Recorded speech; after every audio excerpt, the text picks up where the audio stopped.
Juste après la présentation de Marcelin, vous présentez la différence qu'il y a entre Airbnb et le leaseback qui est proposé. C'est une garantie de loyer pendant 2 ans. Donc restez là. Juste après sa présentation, je fais la présentation complètement en français afin de vous expliquer. N'hésitez pas, les personnes qui se sont enregistrées vont recevoir cette présentation complètement enregistrée par email. Et donc si vous avez des questions, mettez-les en commentaire, aucun problème. Avec le maximum, nous pourrons y répondre. N'hésitez pas également à prendre rendez-vous avec nous si vous avez plus de questions. I was telling to the people, audience people, that if they have any question, that this session will be recorded. Everybody that was already that did the registration, they will receive the link of this presentation. It's a private link.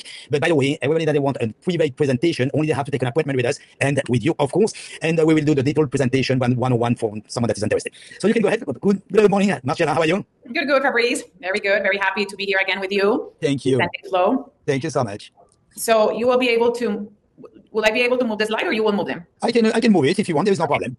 Okay, yeah. So, the most, I guess, if we are seeing this webinar is because already the interest in Miami is there, and, people understand the growth that the city is going, so many companies have relocated to Miami in the past years.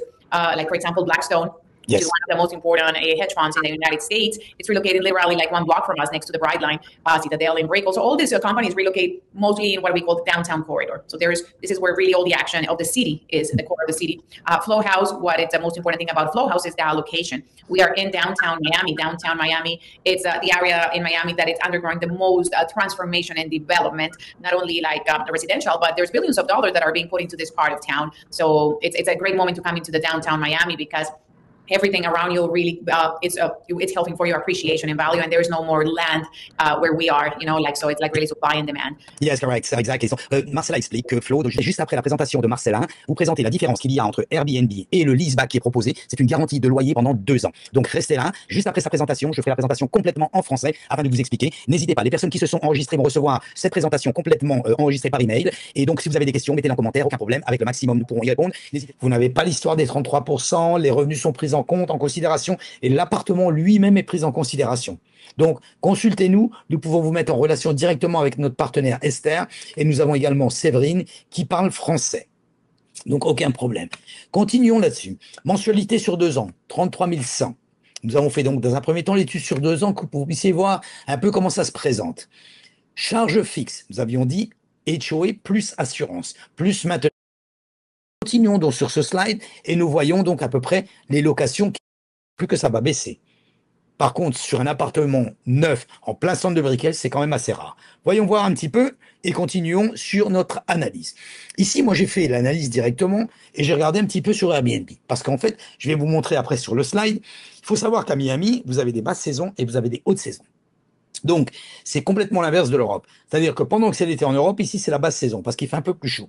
Nous sommes sur 32, 35 degrés. Donc, en hiver, par contre, nous sommes sur 22, 25 degrés, 26 degrés. Donc là, c'est très bien, c'est vraiment la haute saison. Quand démarre la haute saison? La haute saison démarre en général décembre, janvier, février, mars, avril, maintenant un petit peu mai parce que nous avons la Formule 1. D'accord? Donc, vous avez Arbacel au mois de décembre, également de janvier. Tout le monde veut venir parce qu'il fait très froid partout. Février, vous avez la fête des bateaux et Arbacel également. Mars, c'est le Spring Break. Avril, c'est le Passover. Et au mois de mai, nous avons la Formule 1 maintenant ici à Miami. Il y a beaucoup de choses qui attirent, les touristes ici à Miami. Continuons donc sur ce slide et nous voyons donc à peu près les locations qui se situent ici. Comme vous pouvez le voir, là, sur le slide, cette personne sur le slide de droite, vous voyez que c'est guest favorite. Ça veut dire quoi? Ça veut dire que ces 2 annonces que j'ai prises, ce sont des gens qui sont en train de louer leur appartement. Parce que pendant que c'est l'été en Europe, ici, c'est la basse saison parce qu'il fait un peu plus chaud. Nous sommes sur 32, 35 degrés. Donc, en hiver, par contre, nous sommes sur 22, 25 degrés, 26 degrés. Donc là, c'est très bien, c'est vraiment la haute saison. Quand démarre la haute saison?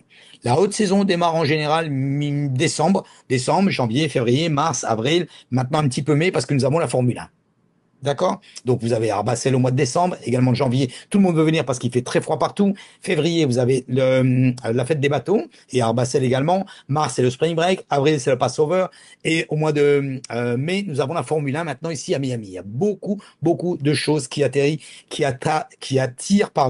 les touristes ici à Miami. Continuons donc sur ce slide et nous voyons donc à peu près les locations qui se situent ici.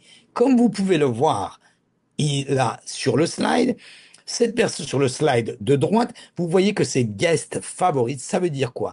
Ça veut dire que ces 2 annonces que j'ai prises, ce sont des gens qui sont en train de louer leur appartement sur Airbnb, avec bien sûr une notification extrême. Donc c'est pour ça qu'ils apparaissent en haut de la page.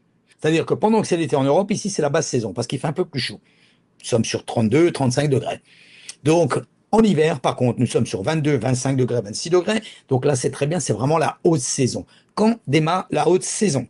La haute saison démarre en général décembre, janvier, février, mars, avril, maintenant un petit peu mai, parce que nous avons la Formule 1. D'accord? Donc, vous avez Arbacel au mois de décembre, également de janvier. Tout le monde veut venir parce qu'il fait très froid partout. Février, vous avez la fête des bateaux et Arbacel également. Mars, c'est le spring break. Avril, c'est le Passover. Et au mois de mai, nous avons la Formule 1 maintenant ici à Miami. Il y a beaucoup